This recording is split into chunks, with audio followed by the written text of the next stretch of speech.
ఇది సైట్ లోపల రావడానికి ఈ నుంచి ఎదురుగా చెట్టు కనిపిస్తుంది కదా దూరంలో ఈ నుంచి ఒక 300 మీటర్స్లో బ్లాక్ రోడ్ ఉంటుంది. ఇది కొత్తగా పడుతున్న కెనాల్. మన కెనాల్ ఫేసింగ్ ఎదురుగా చెట్టు కనిపిస్తుంది కదా, అక్కడ పెద్ద చెట్టు కనిపిస్తుంది కదా, అక్కడ దాకా మనకి రోడ్ ఫేసింగ్. అక్కడ నుండి ఇక్కడ దాకా మనకి రోడ్ ఫేసింగ్ తోటి వస్తుంది సైట్. మనకి ఇది సైట్ ప్యూర్ రెడ్ సాయిల్. ఇదంతా ప్లేన్ ల్యాండ్, కల్టివేషన్ ఏం చేయలేదు, మొత్తం ప్లేన్ ల్యాండ్ ఇలానే ఉంది. మొత్తం 6 ఎకరాల సైట్. లెఫ్ట్ సైడ్ పత్తి వేసారు కదా, అక్కడ వైట్ కలర్ కనిపిస్తుంది కదా, అక్కడ దాకా బార్డర్ లెఫ్ట్ సైడ్ చెట్టు వరకు. ఇక్కడ నుండి ఎదురుగా బార్డర్ కనిపిస్తుంది కదా, ఎదురుగా చెట్లు అక్కడ దాకా మనకి. ఓకే, మొత్తం 6 ఎకరాల సైట్. మనకి డాంబర్ రోడ్ నుంచి ఏడికి ఒక 300 మీటర్స్ ఉంటుంది. మన కెనాల్ ఫేసింగ్, కొత్తగా పడుతున్న కెనాల్ ఫేసింగ్ తోటి వస్తుంది. కెనాల్ ఫేసింగ్ కూడా అక్కడ ఎదురుగా ఆడ పత్తి చేను ఉంది కదా, అటు సైడ్ నుండి ఇక్కడ దాకా మనకి మొత్తం లెఫ్ట్ రైట్ బ్యాక్ సైడ్ మొత్తం కల్టివేషన్. ఇది ఒకటే మనకు కల్టివేషన్ లేకుండా ఓన్లీ ప్లేన్ ల్యాండ్ ఉంది. 6 ఎకరాల ల్యాండ్ ఇది.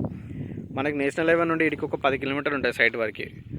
6 ఎకరాలు రైతు దగ్గరనే ఉంది, క్లియర్ టైటిల్, మొత్తం ప్యూర్ రెడ్ సాయిల్. ఇది బ్లాక్ రోడ్కి జస్ట్ ఒక 300 మీటర్స్ ఉంటుంది. మనకి రణత్పల్లి మండలంలో ఉంది సైటు. 6 ఎకరాల ల్యాండ్.